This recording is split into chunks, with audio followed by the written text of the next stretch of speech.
E aí, tudo bem?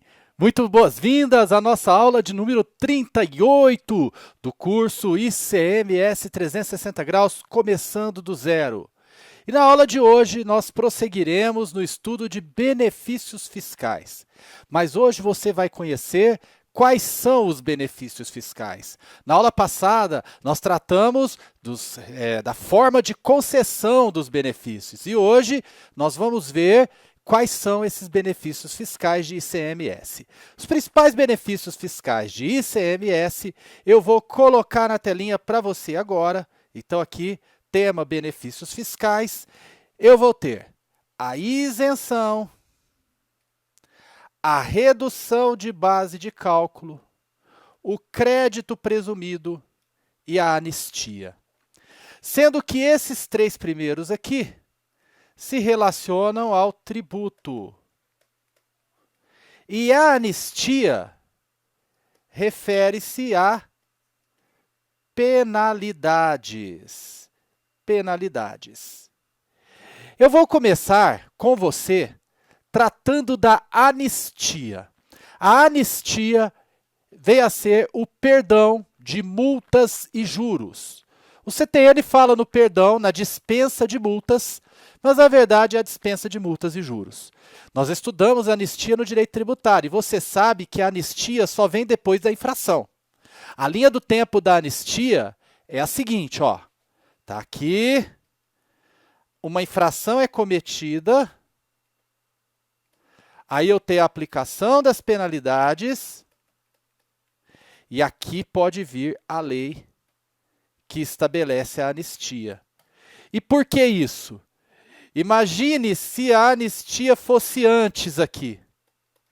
Antes mesmo de cometer uma penalidade, eu já sei que estou anistiado. Ninguém ia pagar tributo, todo mundo ia sonegar, porque se fosse pego, ainda ia ter anistia. Por isso que a anistia, ela só pode ocorrer depois que eu tenho as infrações. Aí, depois disso, eu posso ter a anistia. A anistia no ICMS, como qualquer outro benefício fiscal, tem que estar fundamentada em convênio celebrado no âmbito do CONFAS. Eu vou dar um exemplo aqui, uma anistia que já aconteceu há bastante tempo, mas geralmente ano eleitoral a anistia aparece. Geralmente ano eleitoral tem anistia.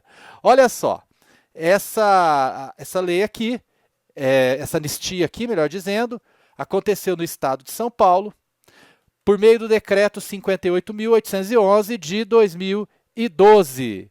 E olha só, o governador do estado de São Paulo, no uso de suas atribuições legais e tendo-se em vista o disposto no Convênio ICMS 108/2012, aquilo que falamos na aula passada, a anistia, a isenção, qualquer benefício fiscal, qualquer incentivo fiscal, deve estar fundamentado em um convênio celebrado no âmbito do CONFAS. Então, essa anistia aqui, ela foi concedida após convênio no âmbito do CONFAS. Aí, o que o decreto está fazendo? Ele está ratificando. Ele ratifica a anistia no âmbito do Estado de São Paulo e a concede. E concedeu anistia no âmbito de um programa que instituiu chamado PEP, Programa Especial de Parcelamento do ICMS, o PEP do ICMS. O PEP dispensou o recolhimento nos percentuais indicados de juros e multas punitivas e moratórias. E aí ele disse, ó, fatos geradores ocorridos até 31 de julho de 2012. Veja que esses fatos geradores são fatos geradores todos anteriores ao decreto. Todos anteriores ao decreto, todos anteriores ao convênio, porque o fato gerador tem que ser anterior à anistia, senão isso é um estímulo à sonegação. Então a anistia veio perdoando os juros, as multas, tanto punitivas quanto de mora, até 31 de dezembro. E ele diz nos percentuais adiante indicados. Tem algumas outras condições aqui, você vê que são muitas condições, tá? Mas ele também libera bastante. Ó, pode ser débito inscrito ou não na dívida ativa, inclusive se tiver ajuizado, se já tiver execução fiscal. E o débito tem que ser, agora que vem a condição, desde que, deixa eu colocar aqui para você, ó, desde que seja recolhido em moeda corrente. E aí vem a anistia. Uma parcela única, com redução de 75% das multas punitiva e moratória e 60% dos juros. Veja, não é uma anistia total. Você percebe que foi uma anistia parcial. O legislador está reduzindo 75% das multas e 60% dos juros se o imposto for pago à vista. Veja que a anistia não atinge o imposto. O imposto tem que ser recolhido em parcela única. Essa parcela única é do ICMS. Tá? Essa parcela única é do ICMS. O ICMS tem que ser recolhido nessa parcela única para que haja uma anistia parcial de 70%.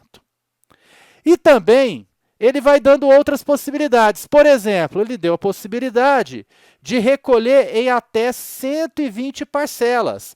Ele já está misturando a anistia com parcelamento. Então, eu parcelo, fica suspensa a exigibilidade do crédito, eu cumpro a anistia em 120 meses. Só que aí, a anistia parcial é com uma redução menor. Agora, o desconto não é mais de 75% e 60%. O desconto é de 50% nas multas e de 40% nos juros. Veja, então, 120 parcelas para anistia parcial é o que foi previsto. Então, gente, a anistia, ela vem na lei, ela pode ser total ou parcial. O caso do exemplo que eu trouxe aqui é parcial. Véspera de ano eleitoral, o ano que mais tem anistia. Por quê? Porque o governo, ele quer encher os cofres para fazer obras de reta final de mandato e, com isso, conseguir angariar votos para a reeleição do prefeito, no caso aqui nosso é do governador, né? Para a reeleição do governador e, se não for reeleição, para o governador fazer o seu sucessor. O objetivo é esse, então a anistia vem bem a calhar porque ela faz com que as pessoas corram para pagar os tributos, para aproveitar a anistia e com isso eu tenha uma boa arrecadação. E essa boa arrecadação vai dar bastante cabedal eleitoral para quem está fazendo. Por isso, a anistia em véspera de ano eleitoral é muito comum. Além disso, ganha voto, no sentido de que, além de arrecadar para fazer obra, ganha voto porque quem é anistiado fica feliz com o governo. Mas isso aqui não é nenhum governo de estado que concede anistia isoladamente considerando-se, porque precisa necessariamente de passar primeiro pelo CONFAS, conforme você já sabe. Outro exemplo de benefício fiscal é a isenção. E eu falei da isenção lá no começo e não enfatizei. A isenção, ela pode ser condicionada ou incondicionada. Condicionada ou incondicionada. Veja, está isenta a verdura. Verduras estão isentas de ICMS. Bom, se as verduras estão isentas de ICMS, é uma isenção incondicionada. Não se está estabelecendo condição nenhuma para isenção. Agora, é diferente de eu dizer assim, estão isentos de ICMS os equipamentos médico-hospitalares importados do exterior, desde que a importação seja feita por uma entidade que seja possuidora do Certificado de Entidade Beneficente de Assistência Social, o SEBAS. Tudo isso que eu falei tem essa sigla aqui, SEBAS. Então, a entidade precisa ser portadora do SEBA, Certificado de Entidade Beneficente de Assistência Social, para que essa entidade tenha direito à isenção na importação de equipamentos médico-hospitalares. Veja que se trata, portanto, de uma isenção condicionada, Eu trouxe aqui mais 2 exemplos para você de isenções condicionadas. Regulamento do ICMS do Estado de São Paulo também. Olha essas isenções aqui. Saída de óleo comestível destinado à utilização como insumo industrial, especialmente na indústria saboeira e na produção de biodiesel. Veja que aqui eu estou diante de uma isenção incondicional. Não há condição.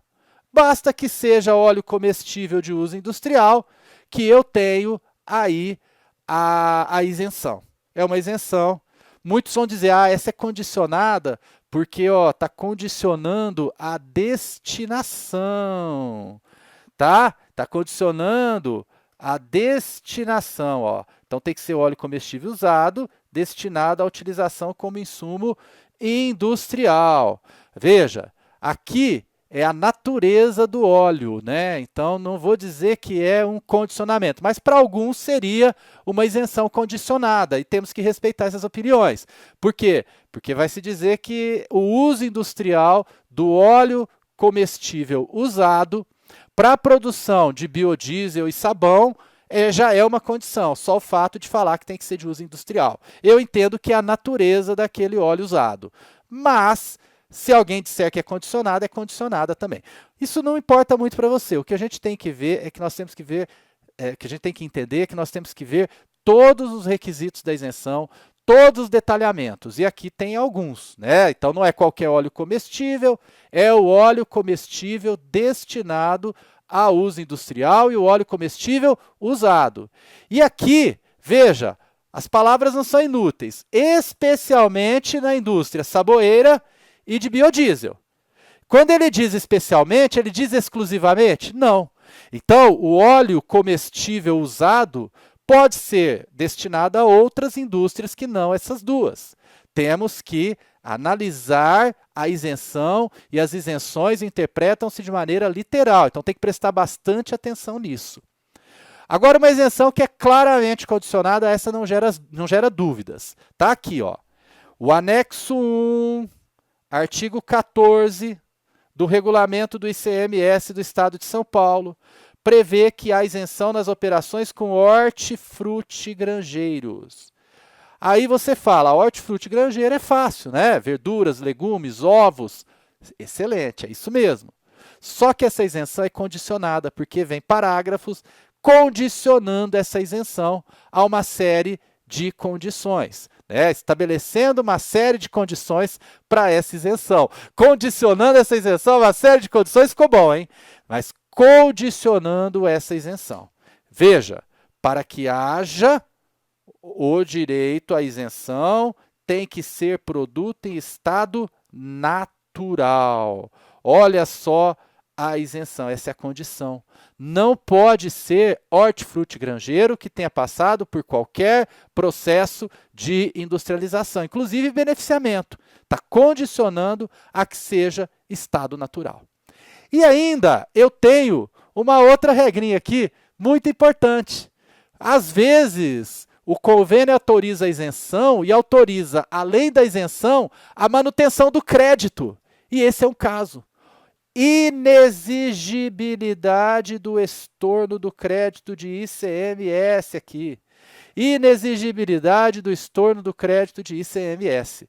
Veja, se for hortifrutigranjeiro, se esse hortifrutigranjeiro for em estado natural, eu tenho a isenção e ainda não preciso estornar o crédito. Isso, eventualmente, lá na frente você vai ver que poderá ser uma operação geradora de crédito acumulado. Vamos tratar disso oportunamente.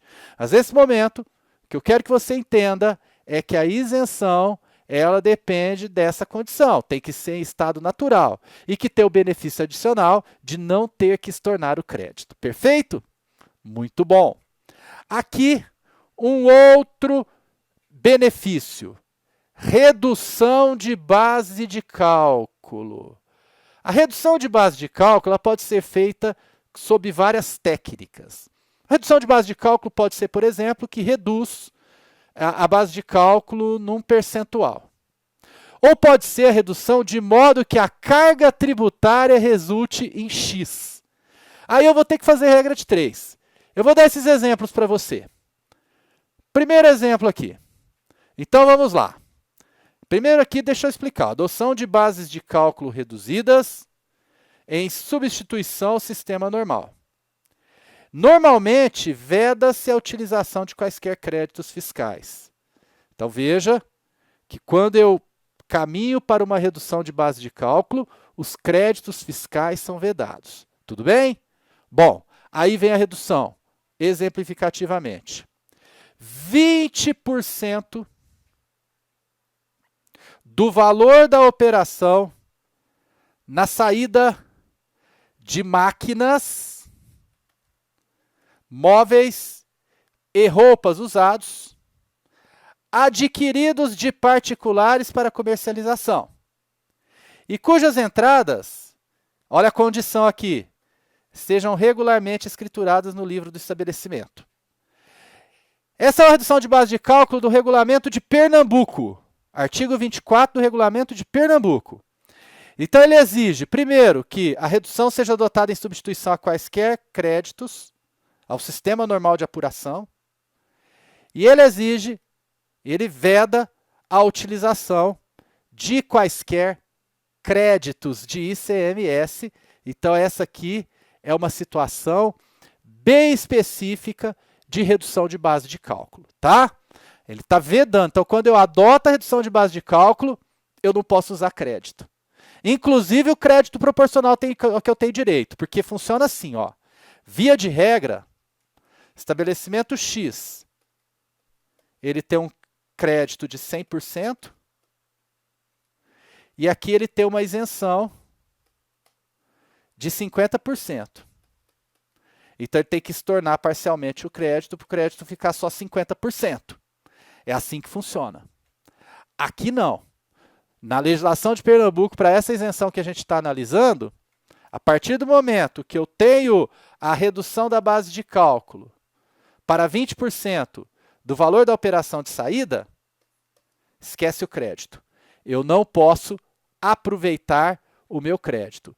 Por isso eu tenho que olhar sempre que eu estiver analisando a legislação do Estado, eu estiver verificando os benefícios fiscais, eu tenho que olhar minuciosamente a que se refere aquele benefício fiscal, para eu verificar se efetivamente aquela redução de base de cálculo não tem condições. E aqui tem. E uma delas é eu não aproveitar o crédito. Então eu não vou fazer crédito, eu vou pagar com redução de base de cálculo, mas eu não tenho crédito da entrada. Para você entender direitinho, essas roupas usadas, máquinas, equipamentos que você vai vender, vai revender quando for usado, vai se aplicar, por exemplo, a um brechó, esses bens com redução de base de cálculo de 20% funcionam da seguinte forma. A redução da base de cálculo é para 20% do valor da operação. Veja, se eu estou dando saída, tá? De uma roupa, então o valor da minha operação é igual a R$100. Qual que vai ser a minha base de cálculo reduzida? Vai ser 100 vezes 20%. Minha base de cálculo reduzida vai ser de R$20. Percebeu? Então aqui é uma técnica de redução de base de cálculo que eu reduzo a base de cálculo para um percentual do valor da operação. Eu reduzi minha base de cálculo para R$20.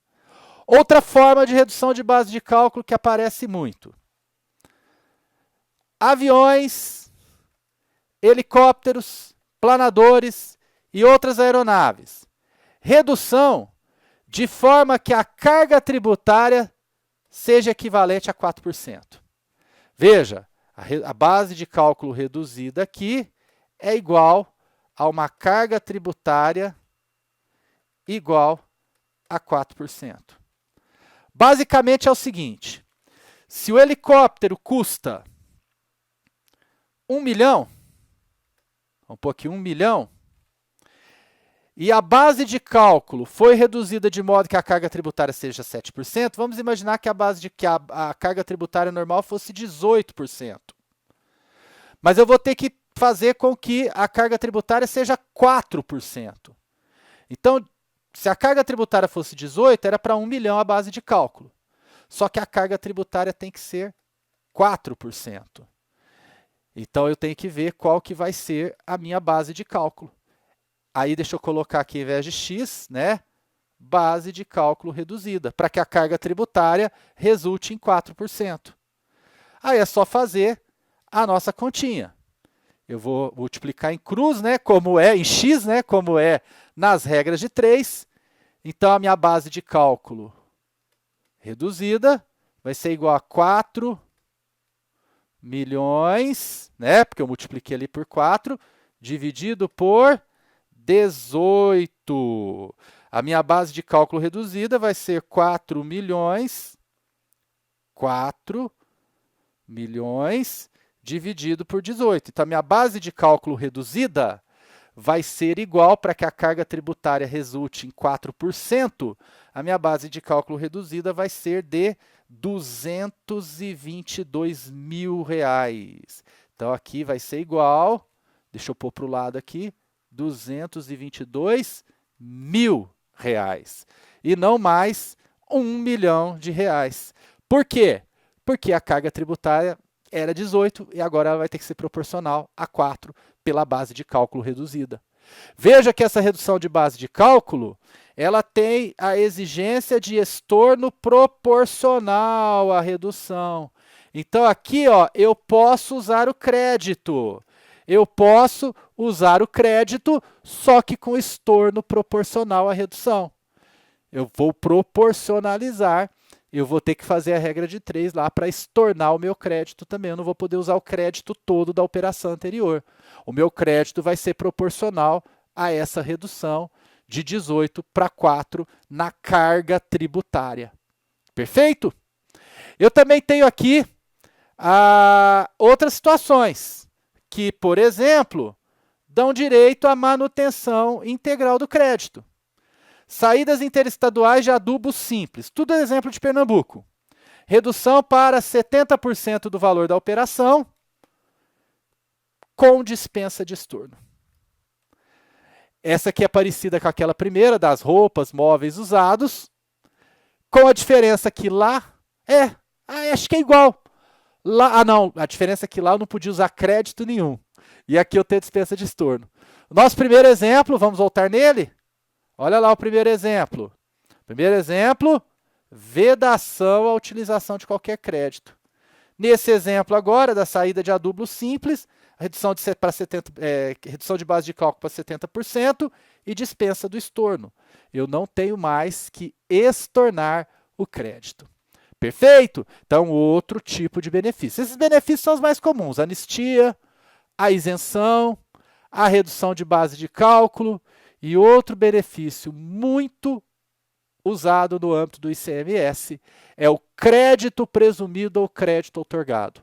É um crédito a que o contribuinte tem direito, independentemente da sua apuração mensal do imposto.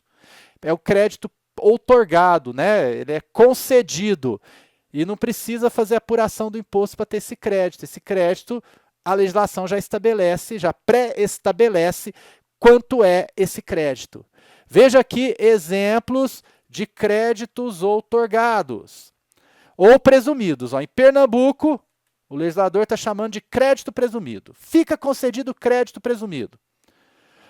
A partir da data tal, nas saídas interestaduais com as máquinas pesadas do anexo 62. No valor resultante da aplicação do percentual de 7% sobre o valor das saídas. Então, o que o legislador está estabelecendo aqui é que no caso de máquina usada, aliás, é máquina pesada, que não é usada, é pesada, relacionada no anexo 62, aí tem que ver qual a relação dessas máquinas, eu tenho uma situação de crédito presumido, ou seja, eu vou poder me creditar de 7% do valor da saída. Isso mesmo, se a minha saída de máquina pesada é uma saída de uma máquina de R$ 500.000, eu terei direito a um crédito presumido igual a 500.000 vezes 7%. Simples assim. Eu vou ter direito a um crédito presumido igual a 9 fora, R$ 35.000. Independentemente da minha entrada. Independentemente da minha entrada. Se foi entrada tributada, se não foi, eu vou ter direito, quanto que foi tributada, eu vou ter direito a esse crédito presumido, tratando-se de saídas interestaduais das máquinas pesadas do anexo 62 do Regulamento de Pernambuco. Perfeito? Bom, só que tem aqui um detalhe. Para eu usar esse crédito presumido, eu fico com a vedação, é vedada a utilização de quaisquer outros créditos. Ou seja, eu não posso usar nenhum outro crédito quando eu opto pelo crédito presumido. Então, o crédito presumido é vantajoso sempre? Depende, tem que fazer a conta. Então, o que o contribuinte tem que fazer? Ele tem que pegar aqui o cálculo do crédito presumido, tá? E aí ele vai comparar, esse versus aqui é versus, tá? Ele vai comparar com crédito na entrada, débito na saída. Se o meu crédito na entrada e meu débito na saída der mais vantajoso do que o crédito presumido de 35.000, eu não vou ser optante do crédito presumido. Mas se eu resolver usar o crédito presumido, aí vai mudar tudo de figura. Aí vai mudar tudo de figura. Certo? Tranquilo? Muito bem. É isso aí, pessoal. Tem um outro exemplo aqui de crédito presumido para a gente fechar essa aula. Olha só, mais um exemplozinho de crédito presumido. Estabelecimento industrial que fabrique, tá? Os seguintes produtos: bicicleta, garfo e kit, bagageiro, canote, guidão e roda montada, vai ter um crédito presumido no montante equivalente a 75% do saldo devedor do imposto. Então veja que aqui a base de cálculo do crédito presumido não é mais o valor da operação, é o saldo devedor do imposto. Então lá eu calculava 7%, um crédito presumido baixo, que era em cima do valor da operação. Agora não, agora eu calculo o imposto e aí eu pego 75% do saldo devedor do imposto e jogo de crédito presumido. Perfeito? É uma outra técnica do legislador conceder crédito presumido. Todos esses benefícios, observe as suas respectivas condições e você se enquadrando nas condições, seu cliente se enquadrando nas condições, se você está estudando para concurso, se a sua questão de prova se enquadrar nessas condições, o crédito presumido deverá ser utilizado. Se for questão de prova, a alternativa que o utiliza deverá ser considerada correta. Perfeito? É isso aí. Na próxima aula, nós vamos prosseguir e nós vamos começar a caminhar para um estudo que é o estudo aí mais polêmico, que é a guerra fiscal e o que vem sendo feito para combatê-la. Fique com Deus, grande abraço e até a próxima aula. Tchau, tchau.